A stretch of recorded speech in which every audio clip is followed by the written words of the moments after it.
Sempat dilakukan penundaan, pelantikan untuk CPNS dan P3K pemerintah Kota Palembang akan dilakukan secara serentak pada bulan Mei mendatang di pelataran Benteng Kota Besar Palembang.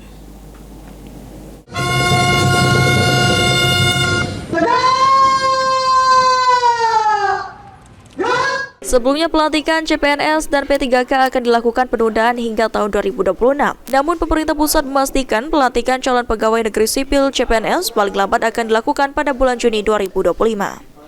Sementara untuk pegawai pemerintah dengan perjanjian kerja atau P3K paling lambat akan dilantik pada bulan Oktober 2025. Menanggapi hal tersebut, Wali Kota Palembang Ratu Dewa mengatakan pemerintah Kota Palembang akan melakukan percepatan pelantikan untuk CPNS dan P3K di Kota Palembang.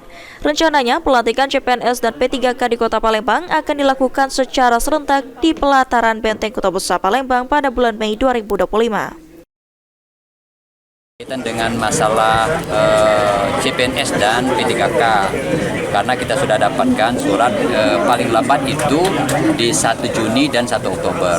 Tetapi kami mengambil inisiatif pemerintah kota untuk kita adakan percepatan nantinya, khususnya pelantikan CPNS. Saya sudah minta BKPSDM untuk diadakan di bulan Mei dan juga termasuk nanti P3K juga.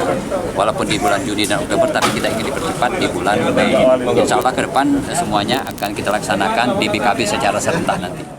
Pemerintah Kota Palembang akan melantik CPNS berjumlah 154 formasi dan P3K berjumlah 5.808 formasi, terdiri dari 1.258 formasi guru, 439 formasi tenaga kesehatan, dan 4.111 formasi tenaga teknis. Eki Saputra, PAL TV.